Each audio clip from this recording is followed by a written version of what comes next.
देवस्य धीमहि धियो यो नः प्रचोदयात्। जी प्रसून भैया, आप आज का वाचन आरंभ करेंगे।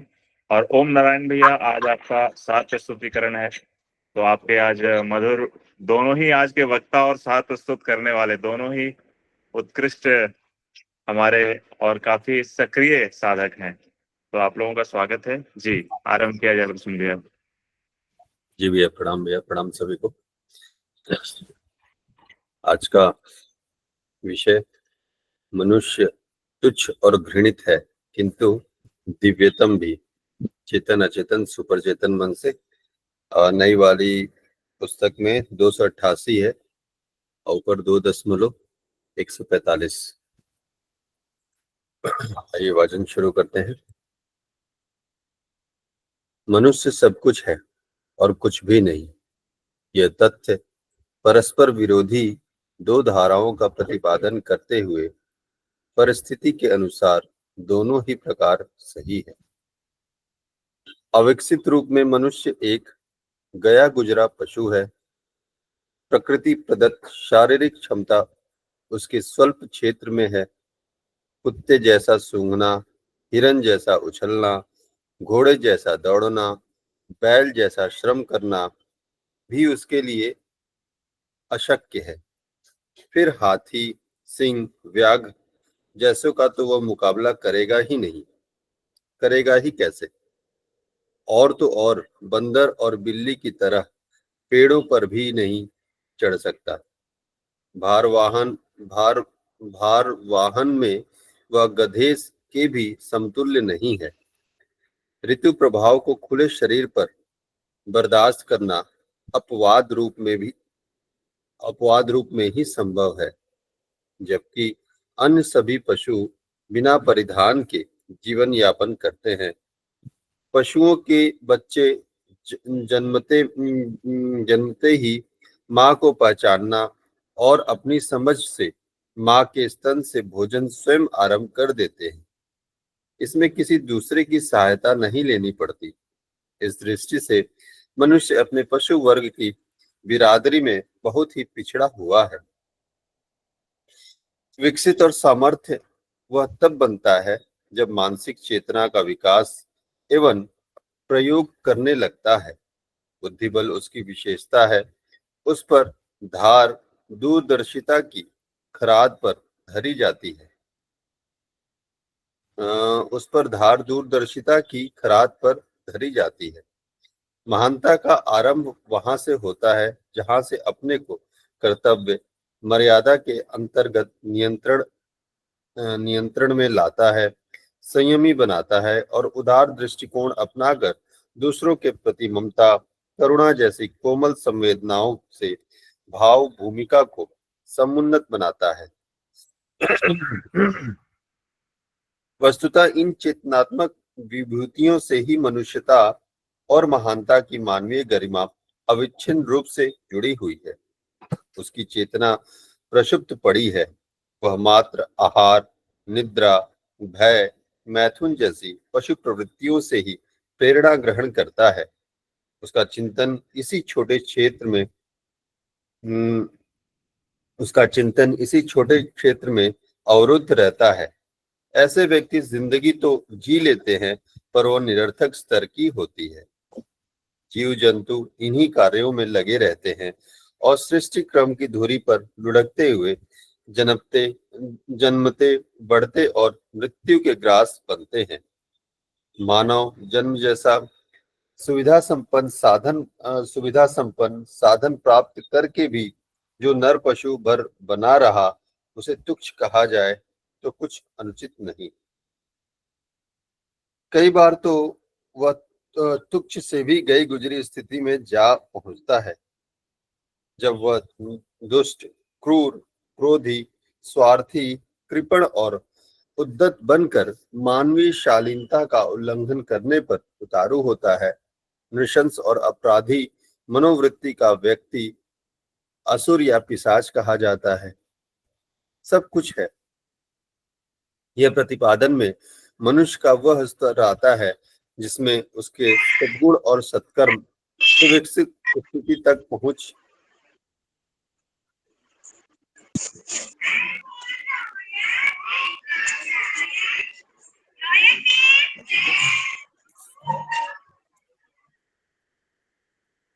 सचमुच जिसमें उसके सद्गुण और सत्कर्म सुविकसित स्थिति तक पहुंचे हुए दृष्टिगोचर होते हैं। सचमुच बीज रूप में उसके अंदर वे विशेषताएं भरी पड़ी हैं जिन्हें दैवी कह सकते हैं। वे विकसित हो सके तो महामानव, ऋषि, देवता ही नहीं भगवान बन सकना भी उस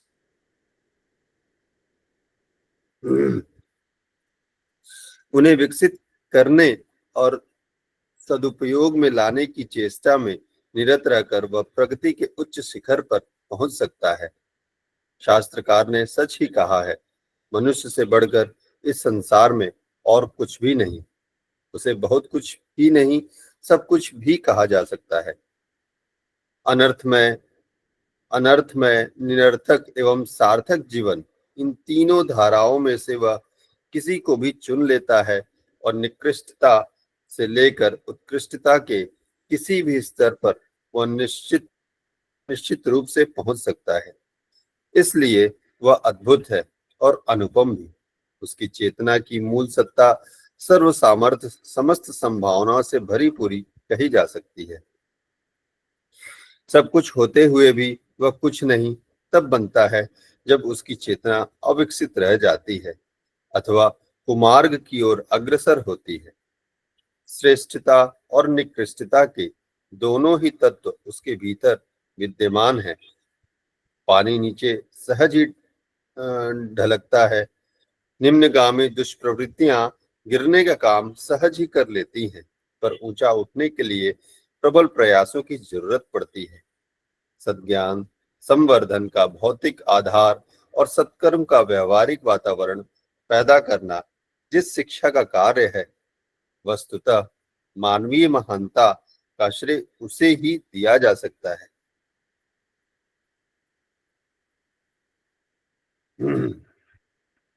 धर्म और अध्यात्म का दर्शन उसी महानता संवर्धन की, सब कुछ बनाने की भूमिका संपन्न कर सकने के लिए बनाया गया है। मानवीय प्रकृति का वही सबसे बड़ा आधार है। जी भैया, प्रणाम भैया। बहुत सुंदर वाचन प्रसून भैया, हमेशा की तरह बहुत ही सुस्पष्ट, बहुत सारे अर्थ जो है वाचन के दौरान ही स्पष्ट हुए।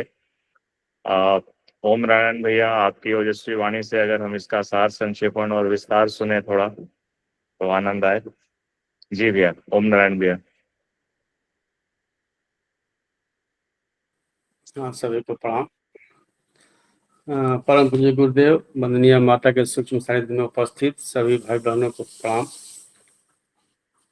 जैसा कि आप लोगों का निर्देश प्राप्त हुआ है कि आज सार संक्षेप जो है प्रस्तुत करने का मेरे द्वारा प्रयास किया जाए, तो मैं प्रयास कर रहा हूँ।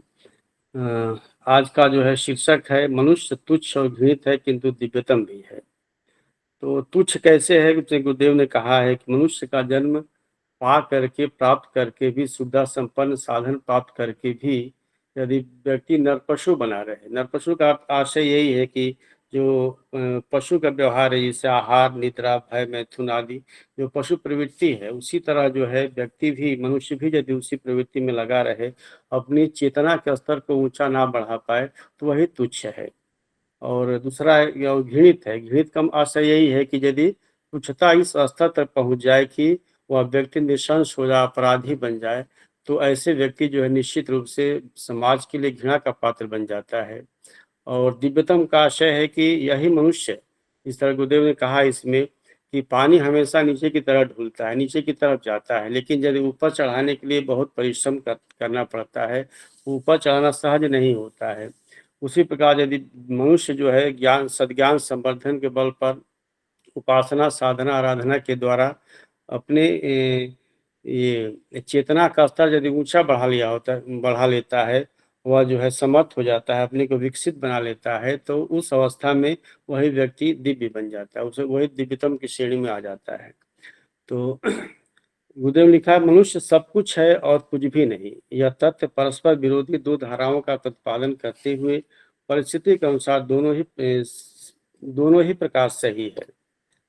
इसका आशय यही है कि मनुष्य सब कुछ है, अर्थात यदि वह चेतना स्तर को बढ़ा लेता है, दिव्यतम बन जाता है, तो सब कुछ बन जाता है, सारे वह जो है सर्वगुण संपन्न हो जाता है। और यदि वह इसका विकास नहीं कर पाता, विकसित रूप में ही रहता है, तो वह जो है कुछ भी नहीं होता। आगे लिखा कि अविकसित रूप में मनुष्य एक गया गुजरा पशु के समान है, अर्थात यदि व्यक्ति अपने को या चेतना के स्तर को अविकसित रहता है, विकसित नहीं बनाता है, तो पशु के समान ही है। प्रकृति प्रदत्त शारीरिक क्षमता उसकी स्वल्प क्षेत्र में है। कुत्ते जैसा सूंघना, हिरन जैसा उछलना, घोड़े जैसा दौड़ना, बैल जैसा श्रम करना भी उसके लिए अशक्य है। अर्थात मनुष्य जो है पशु जैसा भी कार्य नहीं कर सकता, इसमें भी अशक्य है, वो शक्य नहीं है। वह जो है कुत्ते जैसा सूंघ नहीं सकते, इसके अंदर घ्राण शक्ति नहीं मनुष्य के अंदर। हिरन जैसा उछलना संभव नहीं है। यही नहीं, ये तो छोटे पशु हैं।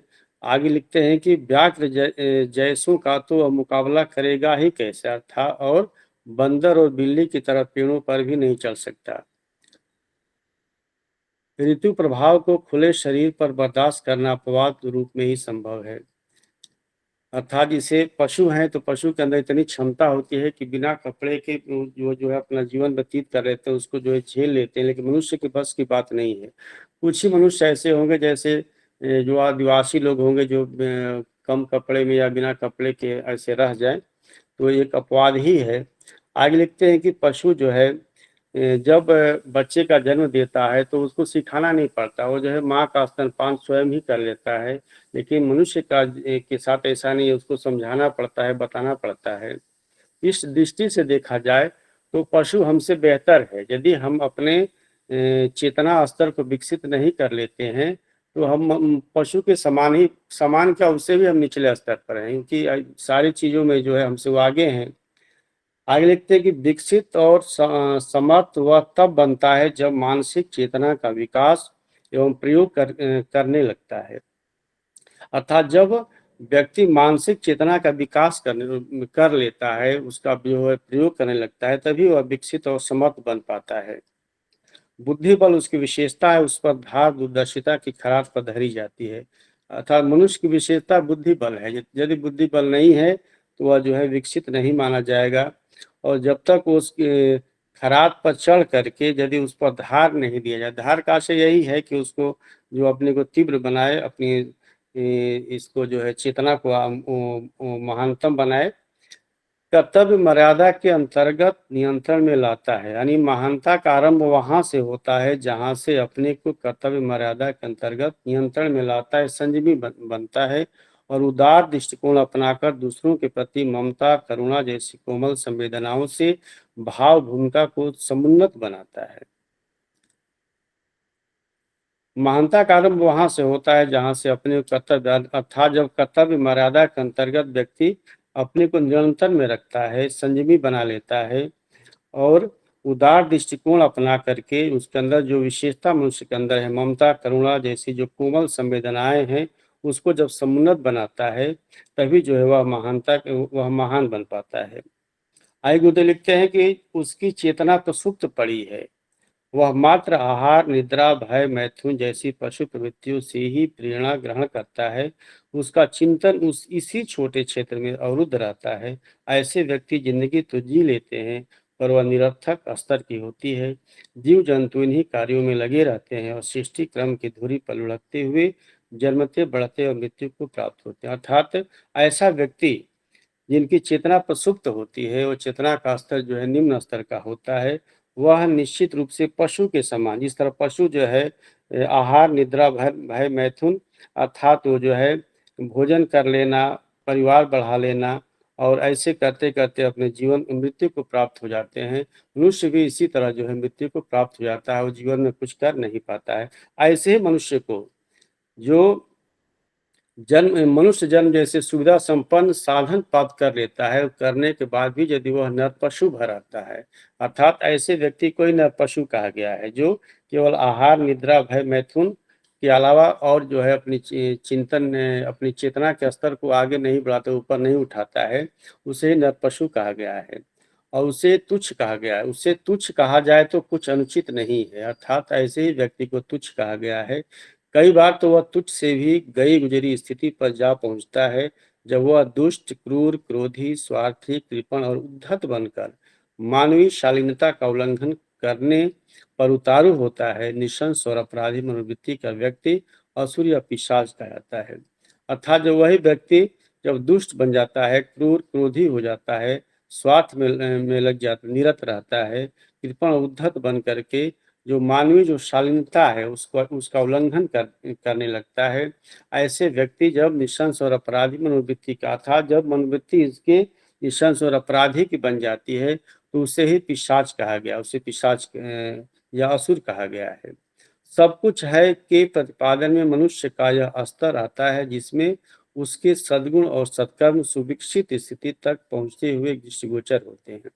अर्थात जब व्यक्ति का स्तर सद्गुण और सत्कर्म जिसका सुविकसित हो जाता है या यह सब दिखने लगता है, दृष्टिगोचर होने लगता है, उससे ही सब कुछ का आशय सर्वगुण संपन्न, उसी को पूर्ण रूप से मनुष्य जो है माना जा सकता है, सर्वगुण गुण संपन्न कह सकते हैं। सचमुच बीज रूप में उसके अंदर की में वे विशेषताएं भरी पड़ी हैं, इन्हें दैवी कह सकते हैं। वे विकसित हो सके तो महामानव, ऋषि, देवता ही नहीं, भगवान बन सकना भी उसके लिए संभव है। अर्थात बीज रूप में जो दैवी का आशय मेरे समझ से ईश्वर प्रदत्त है।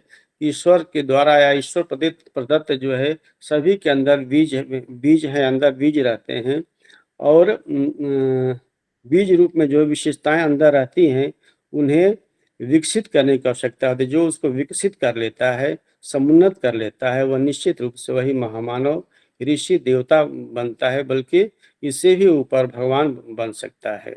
उसके भीतर समस्त दिव्य संभावनाएं विद्यमान हैं। उन्हें विकसित करने और सदुपयोग में लाने की चेष्टा में निरत रहकर वह प्रगति के उच्च शिखर तक पहुंच सकता है। शास्त्रकार ने सच ही कहा है, मनुष्य से बढ़कर इस संसार में और कुछ भी नहीं है, उसे बहुत कुछ ही नहीं, सब कुछ भी कहा जा सकता है। गुरुदेव कहते हैं कि दिव्य संभावनाएं विद्यमान है मनुष्य के अंदर, दिव्य संभावनाएं हैं कि वह अपने को दिव्यतम बना सकता है, विद्यमान है। लेकिन कैसे होगा, उसको विकसित करके सदुपयोग में लाने की जो चेष्टा निरत लगा रहेगा, हमेशा जो है अपने प्रयास करे, इसे तब जो है वह उस शिखर तक पहुंच सकता है। और ऐसे मनुष्य, इसीलिए कहा गया है कि मनुष्य से बढ़कर इस संसार में और कुछ भी नहीं है। कहने का आशय यहाँ पे यही है, मनुष्य चाहे तो कुछ भी कर सकता है, अपने को दिव्यतम बना सकता है, अपनी चेतना को सुविकसित कर सकता है। इसीलिए मनुष्य को वास्तव में दिव्यतम कहा गया या महान माना गया है। अनर्थ में निरर्थक एवं सार्थक जीवन इन तीन धाराओं में से वह किसी को भी चुन लेता है और निकृष्टता से लेकर उत्कृष्टता के किसी भी स्तर पर वह निश्चित रूप से पहुंच सकता है। अनर्थ, तीन तरह की जो है जीवन की तीन धाराएं हैं, एक अनर्थमय, निरर्थक एवं सार्थक। ये इसको चुनना जो मनुष्य के हाथ में है, वो क्या चुनाव करता है, निरर्थक बनना है या सार्थक बनना है। निकृष्टता से लेकर उत्कृष्टता के किसी भी स्तर पर वह निश्चित रूप से पहुंच सकता है। व्यक्ति निकृष्ट भी बन सकता है, उत्कृष्ट भी बन सकता है। जो उत्कृष्टता का वर्ण करता है वह दिव्यतम बन जाता है, निकृष्टता का वर्ण कर लेता है वह नीचे की तरफ गिर जाता है। आगे गुरुदेव लिखते हैं कि इस प्रकार जो है पानी, जल जो है नीचे की तरफ ढुलता है, पानी हमेशा नीचे की तरफ जाता है। यदि उसको ऊपर उठाना होता है तो उसको जो है वहाँ परिश्रम करना पड़ता है, वह कार्य सहज नहीं होता। या तो मशीन लगा करके या श्रम के द्वारा ऊपर उठाया जा सकता है। उसी प्रकार जो है मनुष्य की चेतना भी उसी तरह है। यदि वह दुष्प्रवृत्तियों का वर्ण कर लेता है तो निश्चित रूप से वह जो है सहज रूप में नीचे गिर जाता है। सत्प्रवृत्तियों का अपना लेता है तो निश्चित रूप से वो तक पहुंच जाता है, अधिकतम जो उसको प्राप्त होता है ना। बस भैया, बहुत बहुत धन्यवाद।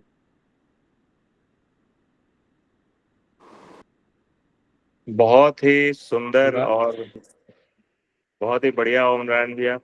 आपकी तो वाणी इतनी मधुर है और इतनी ओजस्वी है कि हम सब सुबह से शाम तक सुनना इसको चाहेंगे।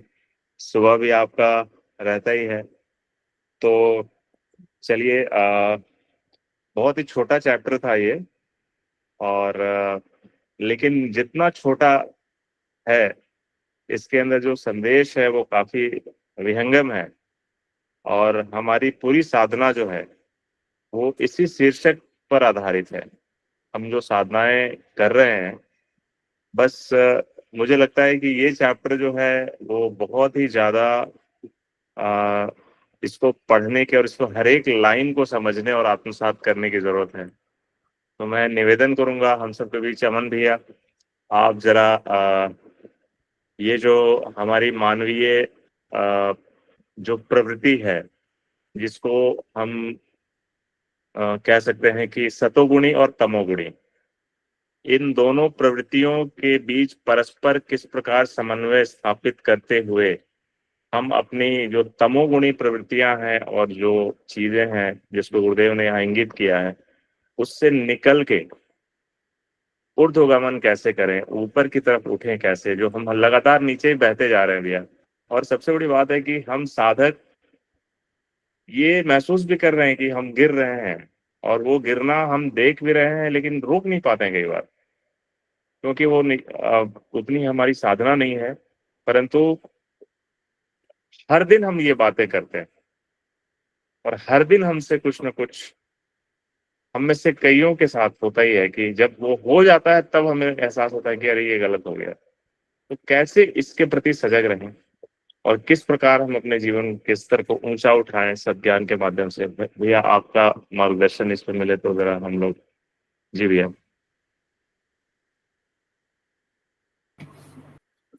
पहले तो बहुत बहुत आभार आदरणीय प्रसून भैया का आज के सुंदर वाचन के लिए, ओम नारायण भैया का इसके लिए जो आपने सार प्रस्तुतिकरण किया भैया, और आदरणीय राजेश भैया का कि जो पूरी क्लास की ये होस्टिंग देख रहे हैं, इसका संचालन कर रहे हैं संचालक के रूप में।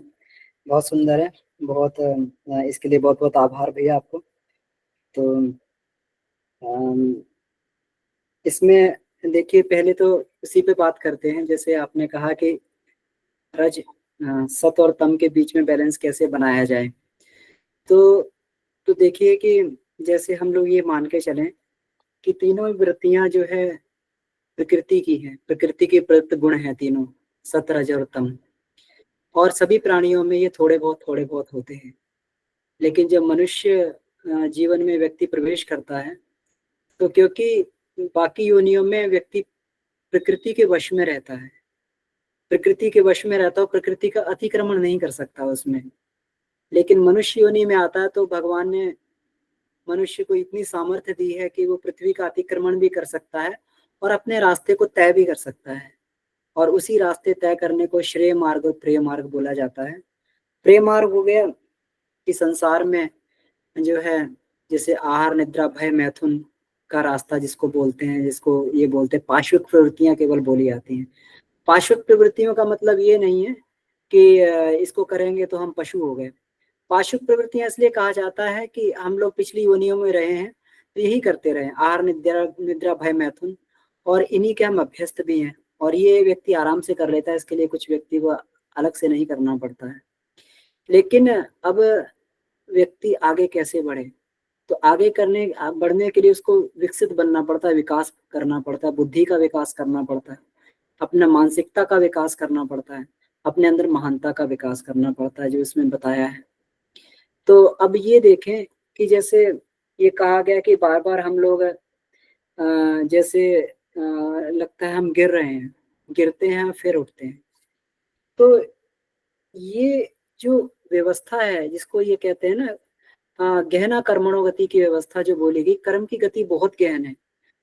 तो हम लोग नहीं समझते कि जो कर्म जो हो रहा है उसके पीछे नियंता की दृष्टि क्या है। हम लोग तो मान लेते हैं कि हम लोग गिर रहे हैं, लेकिन नियंता की दृष्टि क्या है ना।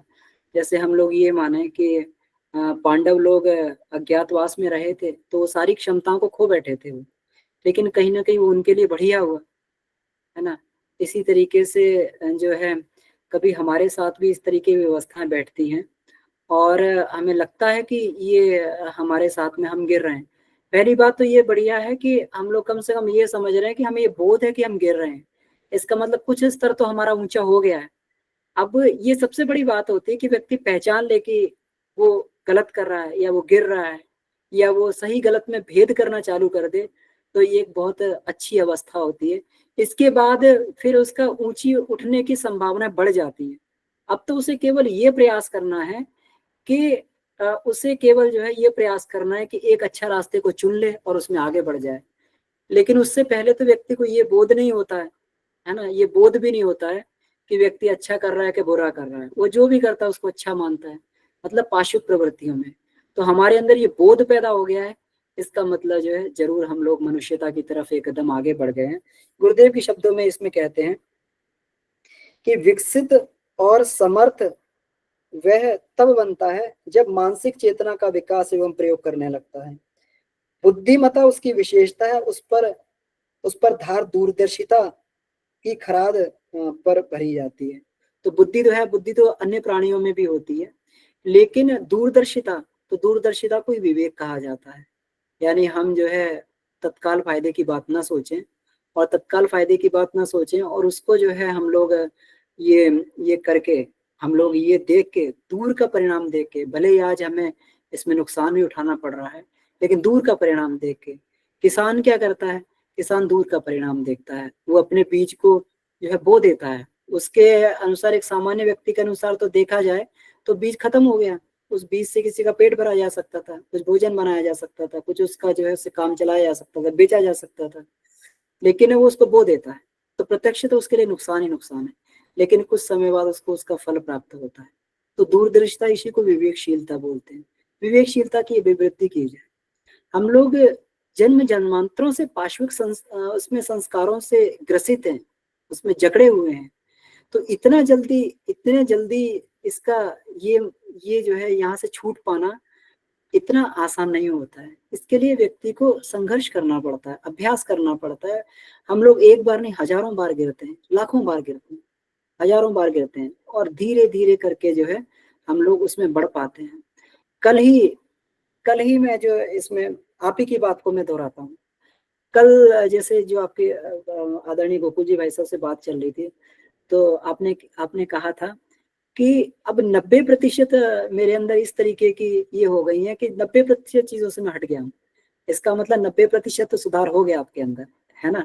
10% रह गया। हो सकता है 10% जो है वो काफी गहरे हमारे चित्त में हो, तो उसकी लकीरें धीरे धीरे हो पाएंगी। धीरे धीरे उसकी जो चित्त में वृत्तियां हैं धीरे धीरे फीकी पड़ेंगी, और जब धीरे धीरे अभ्यास करते हुए फीकी पड़ेंगी तो एक दिन वो भी छूटती हुई चली जाएंगी। कुछ अभ्यासों को जो है व्यक्ति सहजता से पार कर लेता है, लेकिन कुछ अभ्यास के लिए उसको समय लगता है। वो बार बार वो करता भी है, लेकिन जो है उसके लिए विचार भी करता है। लेकिन विचार और संस्कार, इन दोनों में जो है संस्कार प्रबल होता है। संस्कार जो बहुत लंबा है, कई जन्म जन्मांतरों का लंबा है, और विचार जो है अभी कितने दिन से, अभी हम रोज स्वाध्याय कर रहे हैं, 1 दिन का होता है, 2 दिन का होता है, साल भर का, 2 साल का होता है, और संस्कार जन्म जन्मांतरों का है। तो जिसकी उम्र इतनी ज्यादा, उसको समय तो लगेगा ही उसको खत्म करने के लिए। इसीलिए हम लोग दोनों तरीके का प्रयास करते हैं। हम लोग साधना भी करते हैं, साधना के द्वारा हम अपने चित्त की सफाई करते हैं। हमें नहीं मालूम, हमारे अंतःकरण में धीरे धीरे धीरे धीरे धीरे धीरे चित्त में अंदर सफाई होती रहती है। ये गायत्री मंत्र या फिर हमारा ध्यान या फिर हमारी साधना अंतःकरण से हमारे वो धीरे धीरे वो वृत्तियों को समाप्त करती रहती है, हमारे अहंकार को बदलती रहती है। वो काम सूक्ष्म में चलता रहता है, प्रत्यक्ष में नहीं दिखाई देता है। वो तो उस दिन दिखाई देगा जिस दिन एकदम हमारे अंदर परिवर्तन हो जाएगा।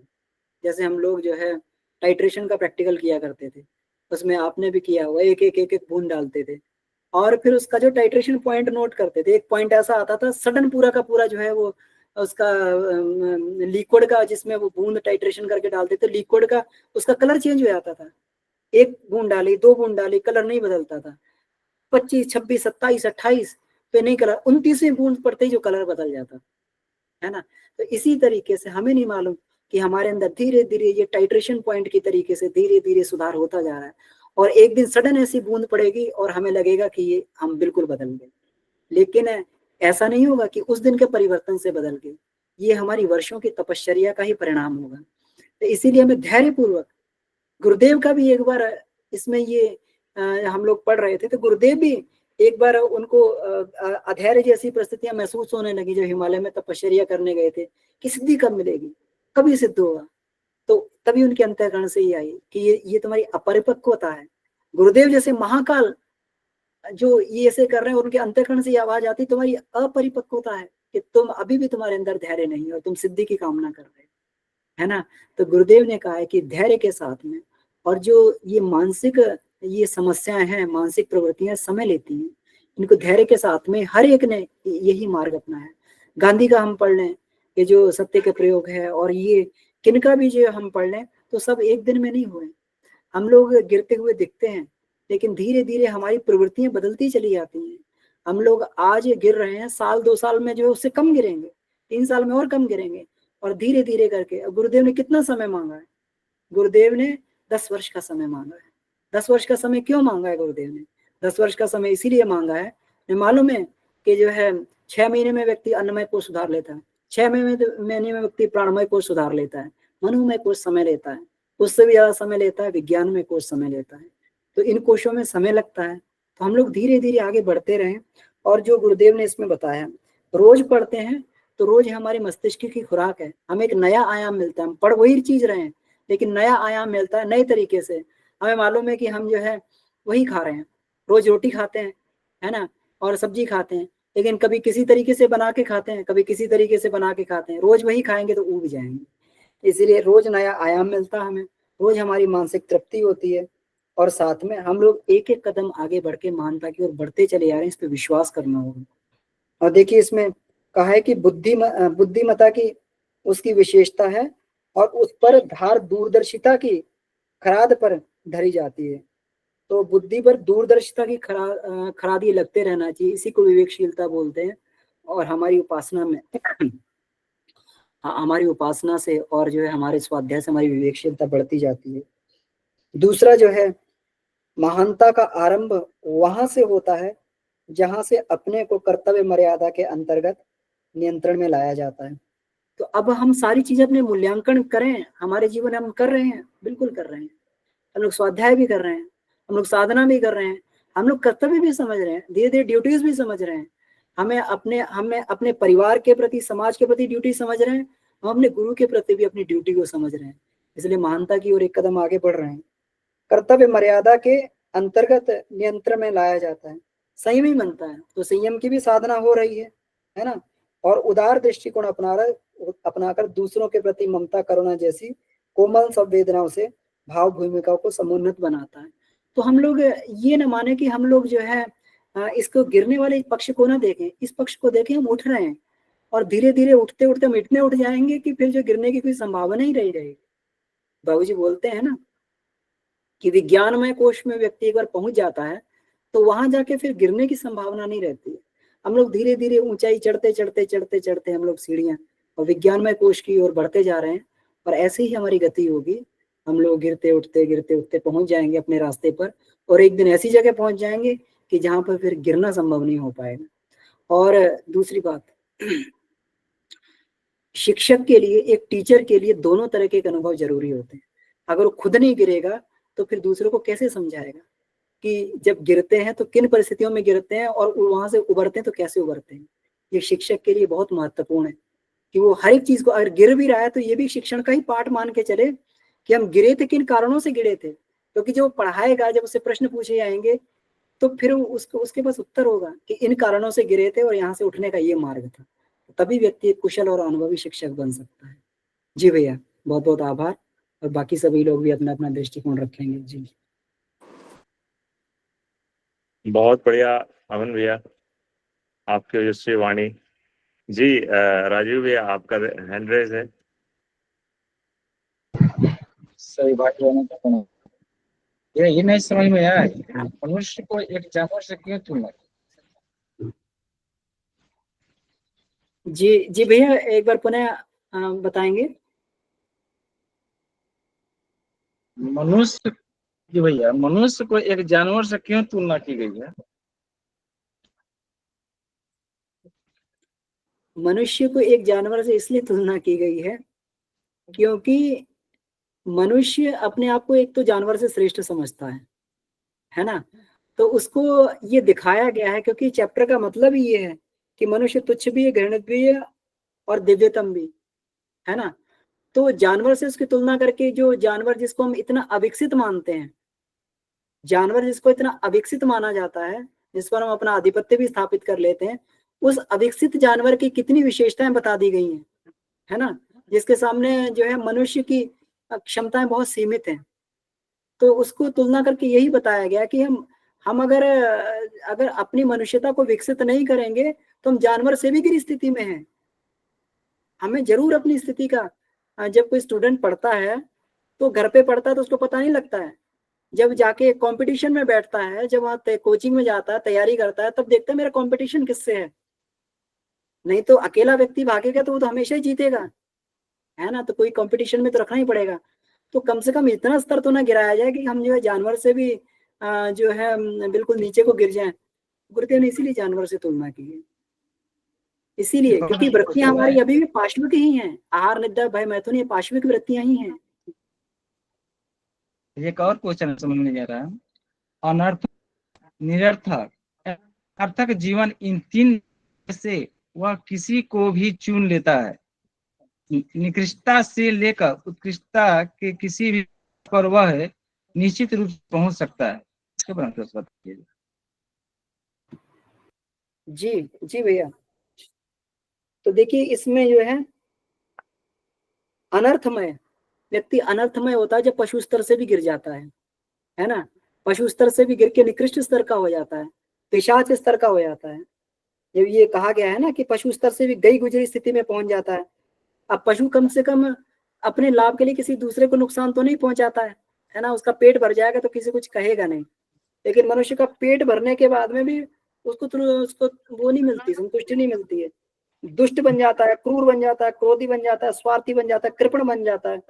इसको जो है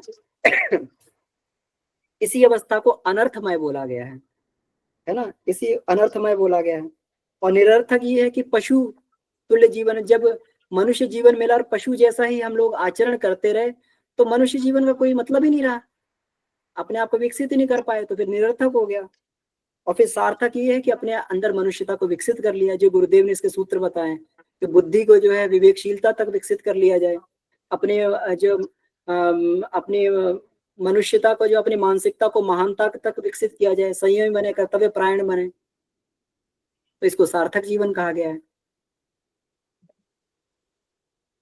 जी भैया। जी भैया प्रणाम। जी भैया प्रणाम। अमन भैया, एक लाइन है यहाँ लास्ट वाले पैराग्राफ में लिखी हुई है, ज्ञान संवर्धन का बौद्धिक आधार और सत्कर्म का व्यावहारिक वातावरण पैदा करना जिस शिक्षा का कार्य है, वस्तुतः मानवीय महानता का श्रेय उसे ही दिया जा सकता है। इसका मतलब क्या हुआ भैया?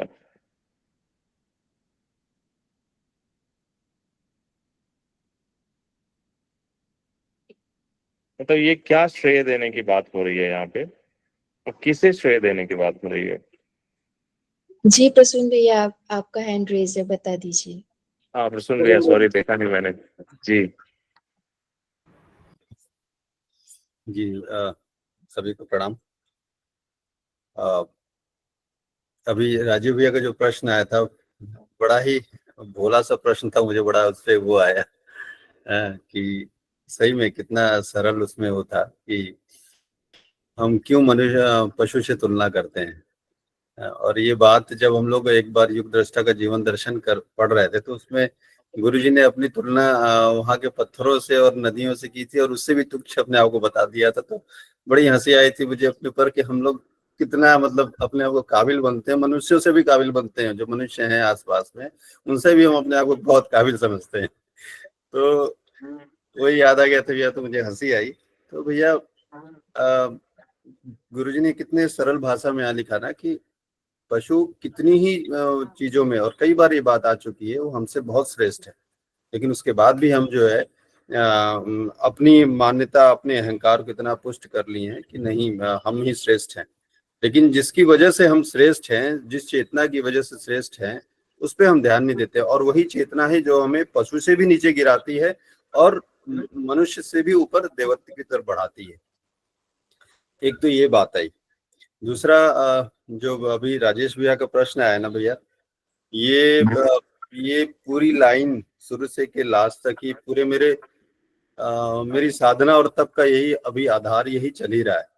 जो इसमें बात आई सद्ज्ञान संवर्धन का बौद्धिक आधार, तो अभी जो हम लोग कर रहे हैं भैया ना, या कहिए कि भारत में जो भी फिलॉसफी, चाहे गुरुजी या जो भी संत महात्मा हुए जो ज्ञान दिए, जो वो आधार है उसको तो हम लोग बहुत अच्छे से समझ रहे हैं और उस चीज को जान रहे हैं, उसकी जरूरत समझ में आ रही है हमें। तो सद्ज्ञान संवर्धन का बौद्धिक आधार और सत्कर्म का व्यवहारिक वातावरण, ये कई बार हम लोग बात किए कि हम ये तो समझ पा रहे हैं कि धर्म क्या है, अध्यात्म क्या कह रहा है, लेकिन व्यवहारिक जगत में जाके वहां पे हम कहीं ना कहीं जो है दिक्कत आ जाती है, वो तालमेल बैठता नहीं है भैया।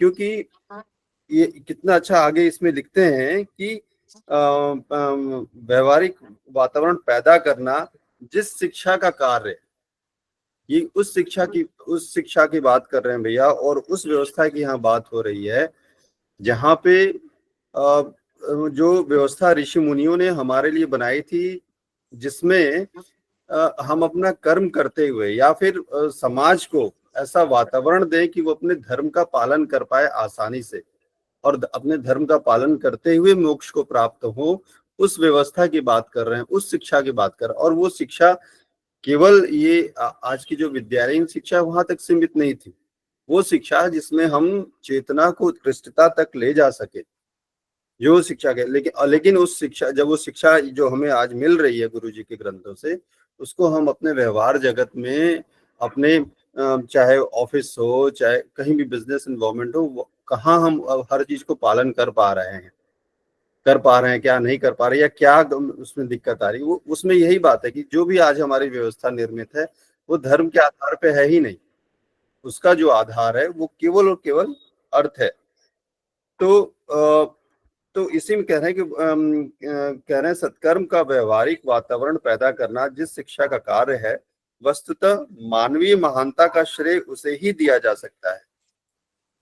उसी में ही, वैसे ही व्यवस्था में हमारी जो है उन सब चीजों का विकास में तो आज हम लोगों का संघर्ष तो हो ही रहा है। जैसे बात आई भैया कि हम नियमित जो है लगता है हमें कि हम गिर रहे हैं, नीचे की तरफ गिर रहे हैं, लेकिन उसका दूसरा आधार भी भैया ने कितने अच्छे से लगा कि हम उठ भी रहे हैं, कल से कुछ कम गिरे हैं लेकिन उठे ज्यादा हैं। तो उस चीज को थोड़ा सा एक ये हम अपनी बातों में इस चीज को भी महत्व दें और बातें भी ऐसे ही रखें जो सकारात्मक हो। और फिर आगे कह रहे हैं कि धर्म और अध्यात्म का दर्शन उसी महान संवर्धन की, सब कुछ बनने की भूमिका संपन्न कर सकने के लिए बनाया गया। मतलब वही बात कह रहे हैं कि धर्म और अध्यात्म ही आधार था जो सब कुछ बनने की भूमिका का एक वातावरण दे रहा है, एक व्यवस्था दे रहा है। आज हमारी कोई भी व्यवस्था, कोई भी चीजें धर्म और अध्यात्म के आधार पे नहीं है। ना हमारी समाज व्यवस्था है, ना हमारी शिक्षा व्यवस्था है, ना हमारी परिवार व्यवस्था। हम परिवार चाहे अपना परिवार देखें, चाहे गायत्री परिवार देखें भैया। अभी 2-3 दिन पहले बात हो रही थी करुणा पे, और बात हो रही थी कि करुणा कह रहे हैं क्रोध आने पे।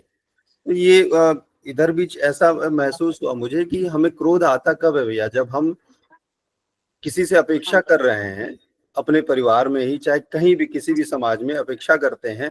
और अपेक्षा कब करते हैं, जब अपने आप को श्रेष्ठ मानते हैं, जब अपनी जो हमारी स्थिति है उस स्थिति से ज्यादा अपने आप को मानते हैं कि हमारी उससे ऊंची स्थिति है तो नीची हकीकत में, लेकिन मानते ऊपर है, तब हमें क्रोध आता है। और जब जो स्थिति हमारी उससे नीचे मानते हैं तो हम डिप्रेशन में चले जाते हैं।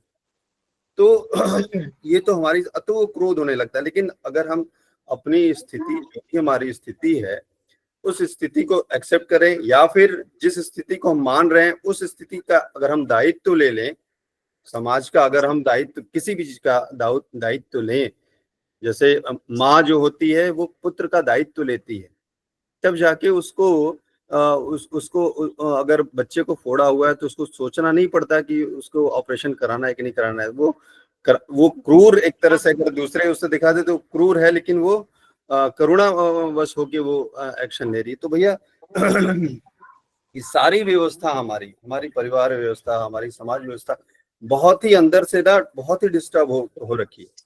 और शिशु गुरु जी ने ये 4-5 टाइम इतना बढ़िया कहा, जैसा मैं सोच पा रहा हूँ भैया, जैसा करने का प्रयास कर रहा हूँ, जैसा समझ पा रहा हूँ, ये मैं अपनी बात रखा। तो और मुझे लगता है कि हम जितना ज्यादा अपना इस तरफ चिंतन बढ़ाएं भैया तो बहुत अच्छा हो सकता है। जी अर्चना दीदी, आप कुछ बात रखना चाह रही थी? भैया, जो हम लोग शिक्षा की बात कर रहे थे ना, बेसिकली शिक्षा और ज्ञान दोनों अलग अलग चीजें हैं। जो हमें स्कूल, कॉलेजेस, यूनिवर्सिटीज में मिलता है वो सिर्फ शिक्षा है। हम उसको अप्लाई कैसे कर रहे हैं वो हमारा नॉलेज लेवल है। अब ऐसे ही हम लोग हर रोज पढ़ते हैं, हर रोज समझने की कोशिश करते हैं। हमने पढ़ लिया, ठीक है, लेकिन पढ़ के हम अप्लाई कर पाए तो ज्ञान है। तो जो भी जैसे हमें क्या देना है, बेसिकली हर रोज गिरना और उठना अगर हम कहें तो इंट्रोस्पेक्शन जैसी चीज है। हमें खुद से ही दूसरे से कंपटीशन नहीं करना है, हमें खुद से ही कंपटीशन करना है। कल हम यहाँ थे, आज हमें यहाँ जाना है। और जब हम दूसरों से कॉम्पीट करने की कोशिश करते हैं तो हम जहाँ है वहां से नीचे चले जाते हैं, क्योंकि हम दूसरे को देख रहे हैं, हम खुद को नहीं देख रहे हैं। और भैया जो कह रहे थे ना कि हमें जानवरों से क्यों तुलना करते हैं, भैया स्कूल डेज याद करिए, हम सभी को ना क्या गधों जैसी हरकतें कर रहे हैं, ये बड़ा कॉमन हुआ करता था। और लाइक मैं गर्ल्स कॉलेज में पढ़ी हूँ तो इतना नहीं था, फीमेल फैकल्टीज हुआ करती थी, बट कहीं ना कहीं बेवकूफों वाली हरकतें, उल्लुओं जैसी हरकतें। अगर दोनों को देखें, मुझे गधे में एक बहुत बढ़िया क्वालिटी रखती है, वो अड़ियल है। उसने जो ठान लिया है वो करेगा। सड़क पे खड़ा है, आप हॉर्न बजाते रहिए, नहीं सुन के देगा। आप उस पर वजन लाद दीजिए, वो ढो ले जाएगा अगर उसका मन है तो सेम कंडीशन हम स्टूडेंट लाइफ में बैक हो तो वही हमारी है। हमारा मन है तो हम कहीं भी पहुंच जाएंगे, और हमारा मन नहीं है तो हम वो काम करके नहीं देंगे। और basically with in the human being एक एनिमल इंस्टिंक्ट है। उस एनिमल इंस्टिंक्ट को आप, और एनिमल हर तरह का है, सॉफ्ट भी है, हार्ड भी है, मतलब खूंखार भी है। शेर, चीता बड़ा सॉफ्ट है, खरगोश जैसा। तो ये सारी चीजें हमारे अंदर भी तो है। जरूरत पड़ने पर हम शेर, चीता बच जाते हैं, और जरूरत नहीं है तो हम खरगोश जैसे इधर उधर फुदकते रहते हैं। तो सारी चीजें जो जानवरों में वो हमारे अंदर है, और जब वो एक्सेप्टेबल नहीं होती है सोसाइटी में तो हम कहते हैं क्या जानवरों जैसा व्यवहार कर रहे हैं। और लिखा भी है, लाइक हमारे फिलोसफर्स ने लिखा है, man is a social animal. समाज में रह रहा है, सामाजिक दायित्व है, सामाजिक दायरे हैं, और जब हम उन्हें नहीं मानते हैं तो हमारे यहाँ एक न्याय व्यवस्था, एक कानून व्यवस्था बना दी गई जो जंगल राज में नहीं है। तो अब हमारा दिमाग है, हमारा व्यवहार है। जानवरों को जब शिक्षा मिलती है, ट्रेन किया जाता है, वो इंसान से अच्छा व्यवहार करने लगते हैं। और इंसान को शिक्षा भी मिली, ज्ञान भी मिला, लेकिन उसका जो हम लोग लगातार अहम भाव की बात करते हैं या कोई भी एक नेगेटिव अप्रोच की बात करते हैं, या हमारा सेल्फ जहाँ पे सेटिस्फाई नहीं होता, या कहें हमारा ईगो, सेल्फ को छोड़ते हैं, ईगो सेटिस्फाई नहीं होता, वहीं पे हम जानवर हो जाते हैं। तो ये थोड़ा सा इन वन लाइन अगर हम कहें तो सेल्फ इंट्रोस्पेक्शन की बात है, और ये हमें खुद ही डिसाइड करना है सही और गलत। जब भी हम कुछ करने जाते हैं, हमारा सिक्स सेंस हमें बताता है। थोड़ा सा भी अगर हमारे मन में कुछ है तो सिक्स सेंस बताएगा, एक बार फिर सोच लो करने से पहले।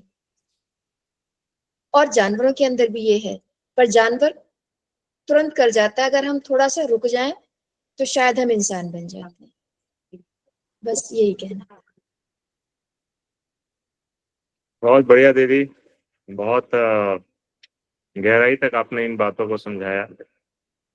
इसमें एक बात मैं भी थोड़ा रखना चाहता हूँ कि हम लोग पिछली कक्षा में योग दृष्टा का जीवन दर्शन में गुरुदेव की एक बात चल रही थी।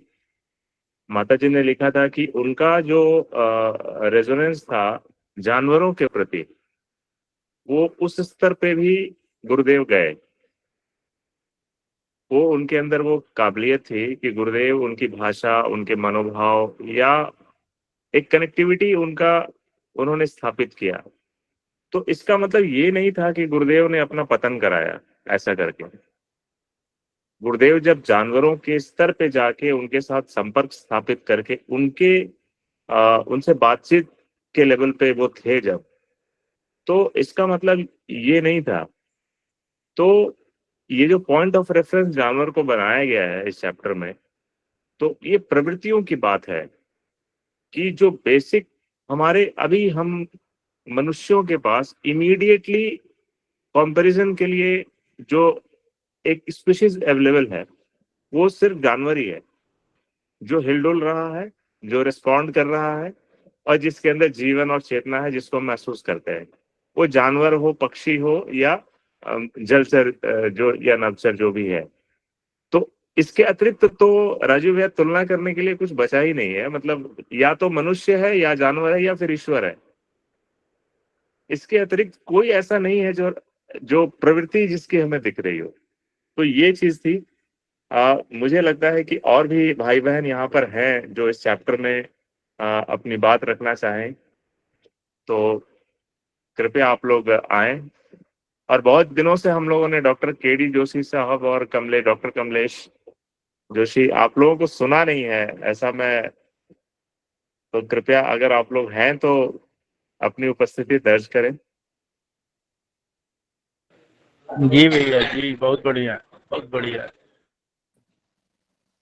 धन्यवाद भाई साहब, बहुत बहुत धन्यवाद। कल मिलेंगे आपको, कल शाम को चर्चा में हम जरूर शामिल होंगे। आप सभी जो है हमारे साधकों के इतने अच्छे अच्छे तर्क बातें सुनने को रोज मिलती हैं, उसी में हमें आनंद आता रहता है।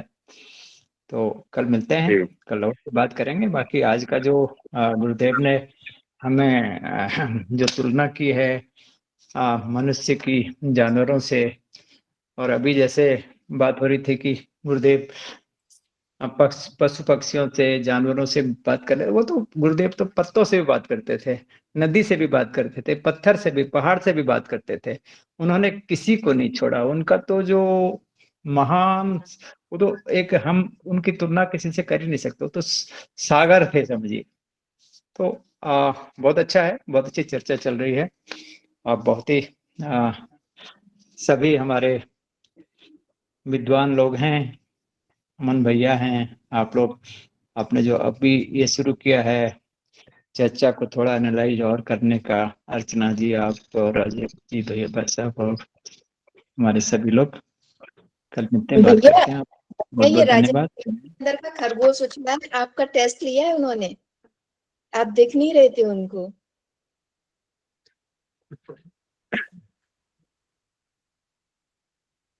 जी दीदी। तो और भी भाई बंधु जो भी कुछ विषय रखना चाहें आप लोग कृपया एकदम खुल के बात करें। हम लोग एक चर्चा है जो। जी आनंद भैया, आप कुछ कहना चाह रहे थे?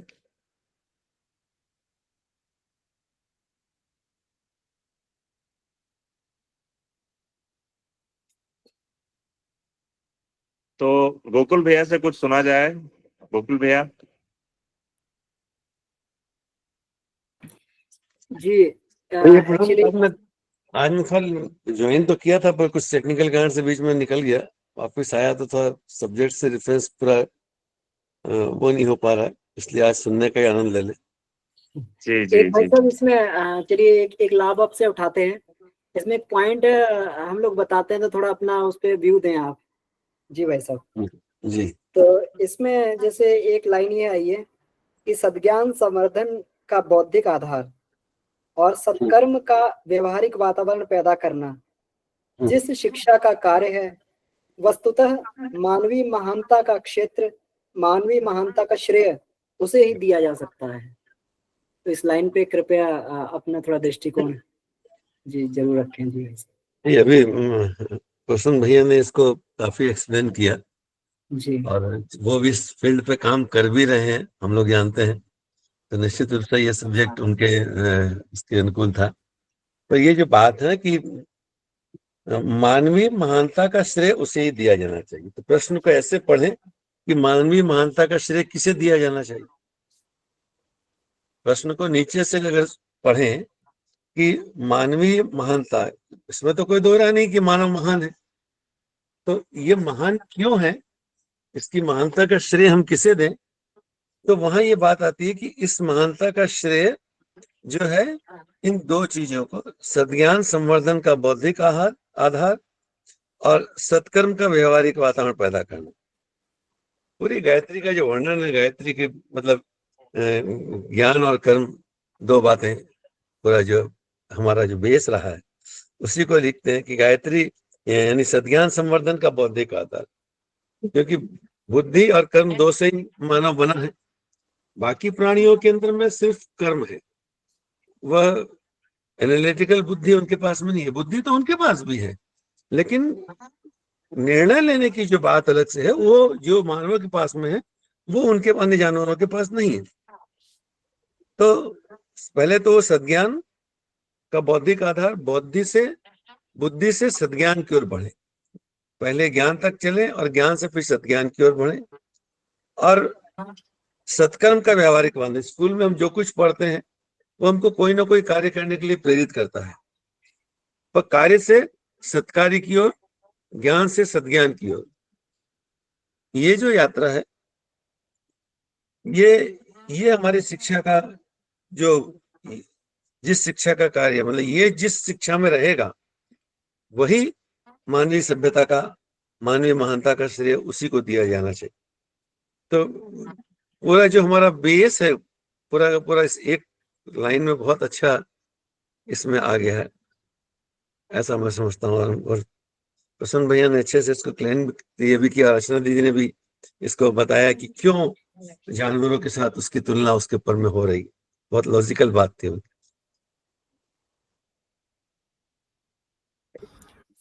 लेकिन गोकुल भैया, किसी चीज को कितनी सरलता से रखा जा सकता ना, ये भी सीखने की बहुत जरूरत है। मैं उसको उतनी सरलता से रख नहीं पाता हूँ। नहीं, प्रसून भैया आपने बहुत बढ़िया इसको रखा और गोकुल भैया ने बहुत अच्छे से स्पष्ट किया। ये पूरा का पूरा जो स्वाध्याय है ये बेमानी हो जाएगा अगर इसका हम लोग प्रैक्टिकल इसका एक्सेप्टेंस हमारा नहीं रहे। तो यहाँ पे बात मुझे जो अब समझ में आ रही है कि जो सत्ज्ञान संवर्धन का बौद्धिक आधार, ये तो एक तरह की शिक्षा ही है जो हम लोग आपस में एक दूसरे के साथ शेयर कर रहे हैं, और सत्कर्म का व्यावहारिक वातावरण, तो ये जो वातावरण अभी जिसमें हम रह रहे हैं, हमारी जो प्रेजेंट फैमिलीज है या फिर सोसाइटी है या पूरा राष्ट्र भी जिस तरफ बढ़ रहा है, और पिछले 25 वर्षों में जिस प्रकार से तेजी से चीजें चेंज हुई है, तो एक ऐसे मैट्रिक्स की तरफ हम लोग चले गए ना जहाँ पे सब कुछ उलझ गया है और सिरा ढूंढना मुश्किल हो रहा है कि हम लोग कौन सा सिरा पकड़ें कि ये पूरा जाल अपने जो चारों तरफ हमने बुना है उसको हम काट के बाहर कैसे निकले। ये बहुत बड़ा प्रश्न है आज। तो ये चूंकि हम स्वाध्याय कर रहे हैं तो हम समझ में आ रहा है कि अच्छा ये भी हमने लपेटा है अपने चारों तरफ, अच्छा ये वाला भी हमने लपेट लिया है, तो इतनी सारी चीजें लपेट ली हैं, तो अब वो लाल धागा कहाँ से कटेगा कि निकलेगा और फिर पीले वाले को कहाँ से खोलें, तो ये प्रैक्टिकल बात है। तो अब इसकी शिक्षा देने का कोई व्यवस्था नहीं है। अब पूरे समाज में देख लीजिए कि आध्यात्म और धर्म अर्थ काम और मोक्ष, जिन 4 स्तंभों पर हमारा सनातन समाज टिका हुआ है, उसमें से धर्म की शिक्षा हमारे यहाँ पर बिल्कुल नगण्य हो गई है, और अर्थ काम ये 2 है, और मोक्ष के विषय में अभी कोई सोच नहीं रहा है। तो भैया अभी मतलब अगर हम लोग ये सब, बहुत असीम कृपा गुरुदेव की कि हमें ये शिक्षा और ये स्वाध्याय और ये सब कुछ बाबूजी स्तर के लोग, अमन भैया स्तर के लोग, गोकुल भैया जैसे लोग हम लोग को ये बताते हैं, जो हमारे डाउट्स हैं उसको क्लियर करते हैं, और प्रैक्टिकली हम लोग इसको जितना एब्जॉर्व कर पाए अपने लाइफ में, तो यही इसका मूल है। प्रैक्टिकल किए बिना नहीं हो। जी भैया। भैया ये समस्या हमारे आपके लिए इसीलिए है कि हम लोग इसको जान लिए, अन्यथा वो बड़े सुखी हैं जो नहीं जान रहे हैं। जी जी, बिल्कुल बिल्कुल भैया। बड़ी आनंद से जी रहे हैं वो, कोई समस्या उनके पास नहीं है, समस्या आपके पास है, आप जान लिए समस्या।